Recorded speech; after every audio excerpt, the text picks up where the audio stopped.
رسوله الكريم وعلى آله وصحبه أجمعين.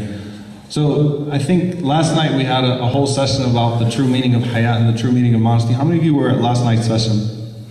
So I'm not going to repeat myself.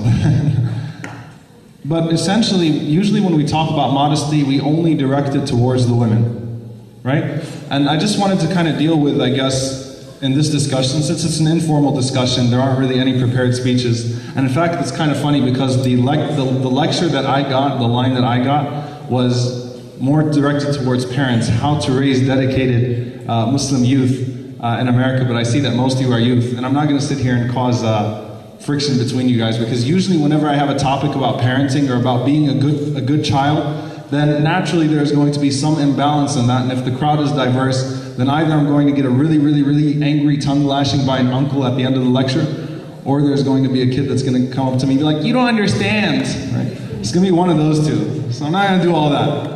I'll only say this, there's a lot of hypocrisy when we're talking about our definition of Haya and cultural hypocrisy. So I'm going to attack the parents a little bit, I'm going to attack the kids a little bit too. Two things here. Number one, the Allah in the masjid and the Allah in the mass convention and the Allah in Ilm Fest is the same Allah outside of Ilm Fest.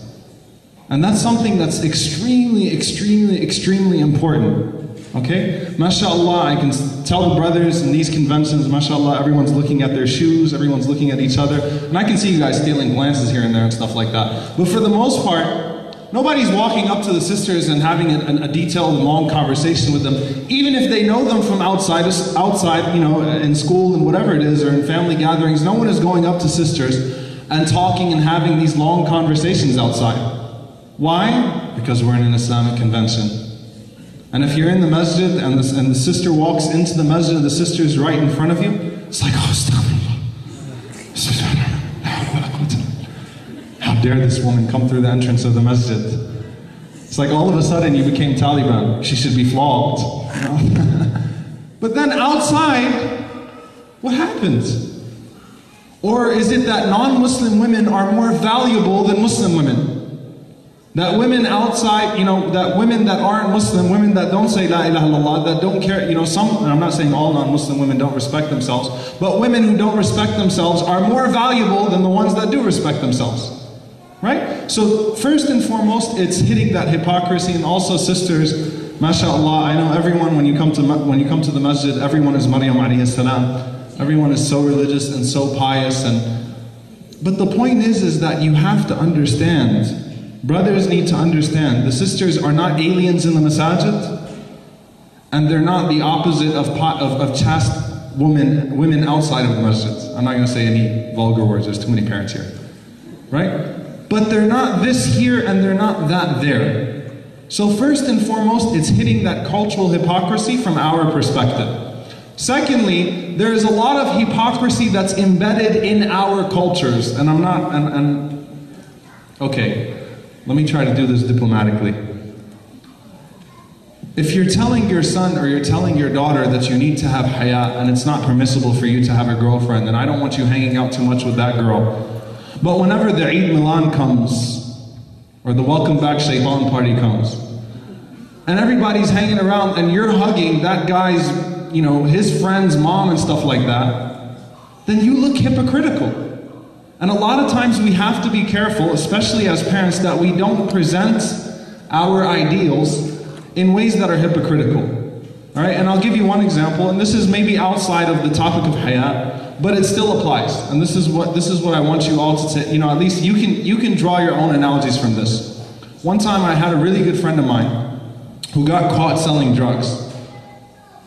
And when he got out of prison, his dad brought him to me and stuff like that, and he's like, talk to him. And it was really awkward because it was a childhood friend, right? It's like, you know, talk to him and give him the magical touch, like the Holy Spirit that's going to make him religious all of a sudden and stuff like that, and explain to him why what he was doing was wrong. And while I'm talking to him, he goes, dude, Omar, hold on. Is selling alcohol not the same as selling weed? And his dad goes, wait, hold on. That's illegal. You're the one who went to jail, not me. Yeah, but isn't it just as haram? So because the law of the land says that this is legal and this is illegal, all of a sudden that makes you a better person than me? Right? So we need to avoid hypocrisy. And it's funny because a year later, the same guy brought his son, not recognizing priorities. You know, his son is on drugs and stuff like that, and he's sitting there and he's bringing his son to me to talk about music. And his son's like, Dad, you listen to Kulthum all day and all night.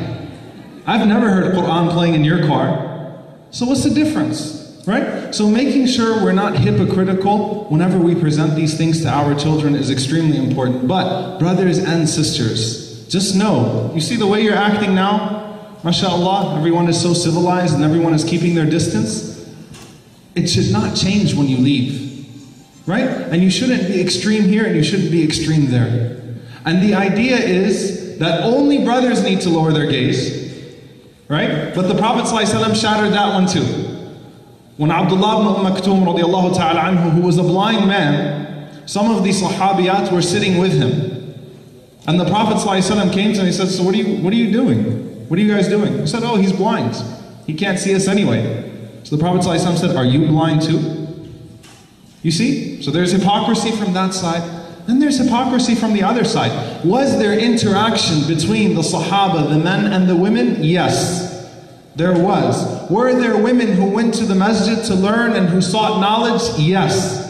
And Islam does not forbid a woman from being assertive, because Aisha radiallahu ta'ala anha, trust me, she was aggressive, but her aggressiveness was a healthy aggressiveness, one that did not contradict her haya. And that's why she said, نِعْمَ النِّسَاء نِسَاء الْأَنصَارِ لَمْ يَمْنَعُهُنَّ الْحَيَاءَ أَنْ يَتَفَقَّهْنَ فِي الدِّينِ. The best women are the women of the Ansar because their sense of modesty did not stop them from learning the deen.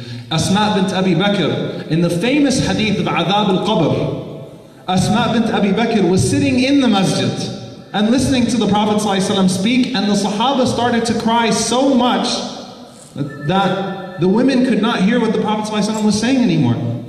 So after they finished, she went to the men, this is in Bukhari, saying to them, what was the Prophet ﷺ saying?